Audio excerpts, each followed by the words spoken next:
मतलब कहलवा नहीं चाहते? नहीं चलिए बताइए आप। तो मैं इसलिए कह रहा हूं कि इसका सबसे बड़ा शिकार होने वाला है ब्राह्मण। किस हिसाब से होने वाला है कि भारतीय जनता पार्टी की सरकार बनी थी तो मोदी जी ने ये घोषणा की थी कि हम हिंदू राष्ट्र बनाएंगे। हिंदू राष्ट्र एक धर्म का राष्ट्र है, डेमोक्रेसी का राष्ट्र नहीं है, क्योंकि रिलीजन में डेमोक्रेसी नहीं होती है। डेमोक्रेसी में रिलीजन हो सकता है, रिलीजन में डेमोक्रेसी नहीं होती है। तो डेमोक्रेसी जब नहीं है तो हिंदू राष्ट्र का राजा बनेगा, वो राजतंत्र वाला बनेगा? वो तो राजा बनेगा नहीं जो राजतंत्र का होगा। तो राजतंत्र का राजा बनेगा तो फिर कलेक्टर, एसपी, आईजी, डीआईजी कहां जाएंगे?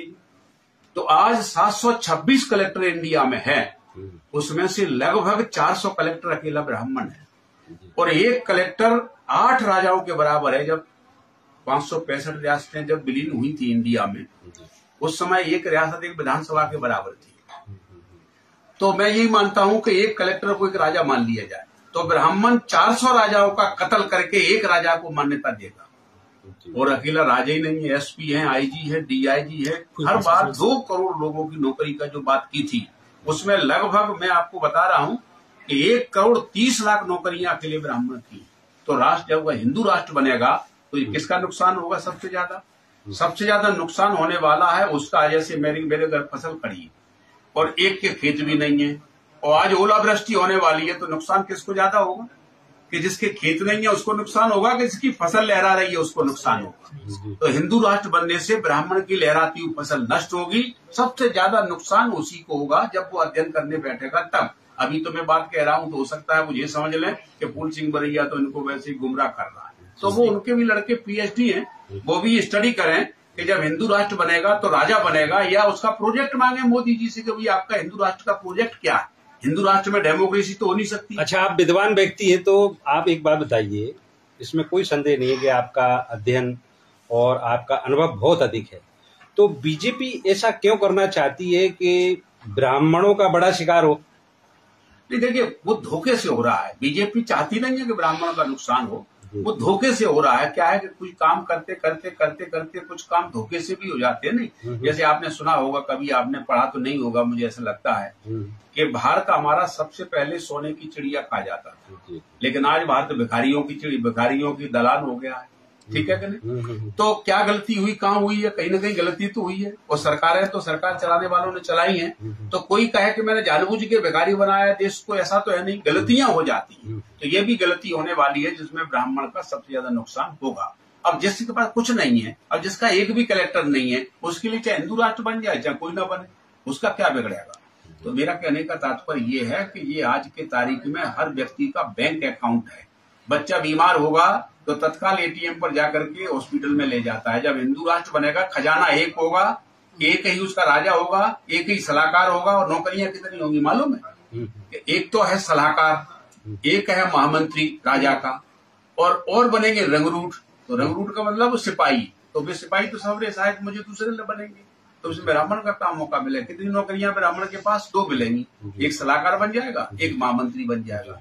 और वो फौज में तो जाता नहीं है, सिपाही तो बनता नहीं है, तो कहाँ चला गया फिर? उसका कहाँ रहेगा? इतनी नौकरियां, 2-2 करोड़ के हिसाब से नौकरियों का हिसाब लगाओ, 1 करोड़ 30 हजार के हिसाब से कहाँ चलेगी नौकरियां? तो सबसे ज्यादा नुकसान उसी का होने वाला है। और जो अकाउंट है नहीं, जो पेटीएम है, फोन पे है, ये सब नष्ट होकर के राज खजाना घोषित हो जाएगा। या उसका डिक्लेयर करें मोदी जी कि हम हिंदू राष्ट्र में ये काम करना चाहते हैं, तो पता तो चले नहीं क्या कि अपने ब्राह्मण होशियार है, उसके पास बहुत समय से शिक्षा का मालिकाना हक रहा है। तो ब्राह्मण मांग करें ना कि मोदी साहब आप हिंदू राष्ट्र बनाना चाहते हैं तो हमें ये तो बताइए कि आपका प्रोजेक्ट क्या है, तो क्लियर तो हो जाए ना कि आप हिंदू राष्ट्र में प्राइम मिनिस्टर बनेगा, कि राष्ट्रपति बनेगा, कि गृह मंत्री बनेगा, कि राजा बनेगा, क्या है बताएं। तो वो पूछ नहीं रहा है। तो जब पूछ नहीं रहा है वो, तो इसका मतलब इन लोगों ने उसको इतना गुमराह कर दिया है कि पूछने का उसे मौका ही नहीं मिलता है। क्योंकि एक आदमी क्या कह रहा था कि एक ने कहा कि भाई इतनी महंगाई हो गई, तो वो बोला कि कितनी हो गई? कि 100 रुपए की पेट्रोल मिल रही। तो बोले मुझे तो 1000 की पेट्रोल मिले तो भी रहूंगा, तो भी दूंगा, तो भी खरीदूंगा। क्यों? अरे कितना बड़ा काम कर रहा है मोदी, कितना कर रहा है। उसने हिंदू बचा लिए, हिंदू समाज बचा, हिंदू धर्म बचा लिया, हिंदू धर्म बचा लिया। आज प्रधानमंत्री उन्हीं का, बीजेपी का राष्ट्रपति उन्हीं का है, सेनाओं के अध्यक्ष उन्हीं के हैं, सारे उन्हीं के, राज्यपाल उन्हीं के, मुख्यमंत्री उन्हीं के, नीचे फौज उन्हीं की। ऐसे में अगर हिंदू धर्म खतरे में है तो फिर हिंदू धर्म की और बढ़ाने की, मजबूत करने के लिए कौन सी चीज है फिर? तो उन्होंने इतना गुमराह कर दिया है कि हमारे पास सब कुछ होने के बावजूद भी हिंदू धर्म खतरे में है, ये उन्होंने गुमराह कर दिया। तो क्या कह रहा है कि 100 रुपए की जगह पे 1000 रुपए लीटर मिलेगी पेट्रोल तो भी खरीदूंगा, क्योंकि हिंदू धर्म को बचा रहा है। तो वो ये नहीं समझ पा रहा है कि हिंदू धर्म अगर अंग्रेजों के समय में कमजोर नहीं पड़ा, मुगलों के समय में कमजोर नहीं पड़ा, मुसलमान राज्य आए उनमें सिकंदर के समय में कमजोर नहीं पड़ा, तो हिंदू धर्म कभी कमजोर नहीं था। अब कमजोर है जब नीचे से लेकर ऊपर तक तुम्हारी सारी पोस्ट हैं। तो ये गुमराह करने में बीजेपी सफल हो गई है, इसलिए पढ़े लिखे लोग भी गुमराह हो गए हैं, इसलिए वो आज अपनी हित अहित की बात नहीं समझ पा रहे हैं, तो उनका नुकसान इसमें हो जाएगा। कि लोगों का देश बन रहा है, एक पैसे वालों का देश और एक जो अभावग्रस्त लोग हैं, आर्थिक रूप से पिछड़े लोग हैं, उनका देश बन रहा है। आप क्या मानते हैं? नहीं, ये सत्य बात है, उसमें तो कोई मानने की बात ही नहीं है। क्या है कि ये पूरे देश में देखिए, कुछ देश में 200 देश हैं विश्व में, इसमें कुछ देश इकोनॉमी पर चलते हैं और कुछ लोग हैं वो अपने चलते हैं जाति के आधार पर, दो एक देश है, बाकी देश है विकास के नाम पर चलते हैं। और उसमें लगभग जो कम्युनिज्म है वहां पर गरीब अमीर का ही विषय चलता है। हमारे यहाँ अमीरी गरीब का न चल के जाति का चलता है। यहाँ गरीब जाति का ही आदमी होगा, गरीब कोई गरीब नहीं होता है, या गरीब वही है वाल्मीकि का, चाहे जितना IAS बन करके आ जाए, लेकिन वो रिटायर होगा तो भी वो जाकर के फुटपाथ पे बैठेगा। समझ नहीं बात को? तो इसलिए यहाँ विषय अलग है, जाति का पहले है और यहाँ पर वो बाद में, हालांकि वो बात भी सही है, उसमें कोई बात नहीं है। आपका कहना 50 सीटें उनकी कमा रही हैं बीजेपी वालों की, और बीजेपी वाले कह रहेंगे हम 200 पार रहेंगे इस बार मध्य प्रदेश में, इस पर क्या कहेंगे? तो रिजल्ट आ जाएगा तो पता चल जाएगा 200 पार है कि 2 पार है। नहीं, वह वो बोलते हैं कि भाजपा सरकार हमेशा दलित, शोषित, पीड़ित उनकी हितैषी रही है, कांग्रेस ने अभी तक कुछ किया नहीं है इस पर। भाजपा कैसी हितैषी रही है? जैसे पोल्ट्री फार्म होता है तो उसका जो मालिक है तो वो चूजे पालता है, वो उसका हितैषी है। आप नहीं कह सकते उसका हितैषी नहीं, वो उसका हितैषी है। और जैसा लगेगा कि चूजा कमजोर पड़ रहा है तो वो दाना दिलाएगा, बीमार है दवा देता है, हितैषी है कि नहीं? लेकिन बाद में फिर उसको 100 रुपए में बेचता भी है काट करके। ऐसे ही बीजेपी हमारी हितैषी है। बीजेपी इस प्रकार की पार्टी मानिए कि जैसे चिड़िया को जो दाना डाला जाता है तो मालिक भी दाना डालता है और शिकारी भी डालता है। शिकारी का दाना चमकदार होता है, बहुत लुभावना होता है, और मालिक का जो दाना होता है वो रफ होता है, ऐसा होता है वो मेरा मटेला और कोई कीड़े वीड़े पड़ रहे हो। क्यों? मालिक के पास तो आज चिड़िया के लिए वही दाना उपलब्ध था। लेकिन शिकारी अच्छा दाना क्यों डालता है? उसे मालूम है कि इसकी शिकार करनी है तो चिड़िया बचनी नहीं चाहिए। तो अगर अट्रैक्टिव दाना होगा तो चिड़िया बचेगी नहीं, तो उसकी शिकार हो जाएगी। तो बीजेपी हमारी शिकार करने के लिए चमकदार दाना डालने वाला विषय है, जो आप कह रहे हैं कि हमने इसके लिए काम किया है। शिकारी भी चिड़िया के लिए बहुत अच्छा काम करता है, बढ़िया दाना डालता है, ऐसे ही बीजेपी दाना डाल रही है, ये फर्क है। तो है मान लें कि SC ST OBC वाले पीड़ित लोग शिकार हो रहे हैं बीजेपी के, है मान लें? बीजेपी देखिए, अभी तो मैं इस बात को कहना नहीं चाहता हूँ, नहीं, बीजेपी का शिकार आज की तारीख में सबसे ज्यादा ब्राह्मण होने वाला है, सबसे ज्यादा। अभी मैं इसको इसलिए कहना चाहता हूँ क्योंकि मैं सोच रहा हूँ कि जो भूखे हैं पहले उन्हीं को हो जाए बात, बाद में चर्चा करूंगा। एक मिनट में अकेला उत्तर प्रदेश नहीं है, राजनीतिक बराबरी नाम मात्र की आई है, इसको ना कह सकते हैं हम लोग आज भी, लेकिन सामाजिक बराबरी और आर्थिक बराबरी पर अभी काम हुए भी नहीं जी। अभी जो हम लोग कहते भी है बाबा साहब का मिशन अधूरा, कांशी राम करेंगे पूरा जी। तो वो यही काम था कि राजनीतिक बराबरी अभी 25% भी नहीं है, उसको हमें 100 करनी है, और सामाजिक बराबरी और आर्थिक बराबरी को हमें शुरू करके 100 करना है जी। तो जब ये काम पूरा होगा तो बाबा साहब का सपना पूरा होगा। इसमें हमें राजनीतिक बराबरी का कानून तो हमारे हित में है, पास हो गया, हमने ये काम कर पाए, लेकिन सामाजिक बराबरी और आर्थिक बराबरी का आज भी व्यवस्था उसमें नहीं है। तो ये व्यवस्था जब तक नहीं होगी तब तक बराबरी नहीं आ सकती है। और अगर सरकार चलाने वाले लोगों ने इसको ध्यान नहीं दिया तो पीड़ित लोग जो सामाजिक बराबरी, आर्थिक बराबरी से ग्रसित लोग हैं, जो उनको गैर बराबरी में डाल दिया गया है, उससे पीड़ित लोग हैं, वो इस राजतंत्र के ढांचे को, लोकतंत्र के ढांचे को सब मिला करके उसमें राजतंत्र फिर से आ जाएगा, लोकतंत्र तहस नहस हो जाएगा। तो लोकतंत्र के ढांचे को वो तहस नहस कर देंगे अगर इस पर ध्यान नहीं दिया। राष्ट्रपति की कुर्सी पर ब्राह्मण भी बैठे और वाल्मीकि भी बैठे, तो तीनों सेनाओं के अध्यक्ष बराबर सल्यूट करते दोनों जी, और सभी को बराबर का सुविधाएं मिलती जी। तो राजनीतिक बराबरी हमको मिल गई है जी।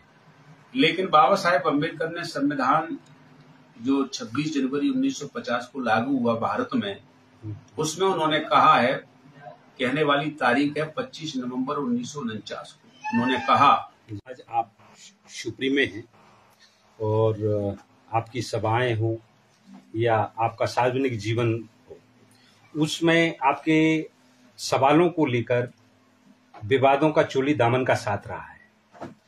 एक अभी हालिया जो बयान था उसमें आपने ये कहा था कि बीजेपी को 50 सीटें ही 23 में मिलने वाली हैं विधानसभा चुनाव में। तो इसके पीछे आपका क्या गणित है, क्या मानते हैं, क्यों उनको 50 सीट मिलेंगी और अन्य किसी दल को ज्यादा मिलेगी? मध्य प्रदेश जिस तरह से सेंसस का मामला है, उसको अभी यहाँ के राजनेता स्वीकार करने को तैयार नहीं है। मेरे हिसाब से मैंने बीजेपी को ये सीटें बोल के रखा है, ये भी ज्यादा बोल दिया है, क्योंकि बीजेपी के पास कोई कुदरती वोट नहीं है। बीजेपी जिस वोट पर अपना हक जमाती है वो उसका गुमराह किया हुआ वोट है। अगर बीजेपी असलियत में आ जाए सामने, तो बीजेपी के पास इस इंडिया में कायदे में 10-12 वोट या 100 वोट मान लो, इससे ज्यादा वोट उसके नहीं। जी जी। जैसे उदाहरण के लिए मैं आपको बताऊं, जो बात मैंने कही है उसके पीछे की ये पृष्ठभूमि है। कुदरती वोट शेड्यूल कास्ट, ये कांग्रेस का वोट है, क्योंकि शेड्यूल कास्ट सेकुलर सिस्टम में विश्वास रखता है। अब शेड्यूल कास्ट का एक थोड़ा रोड़ा था बहुजन समाज पार्टी।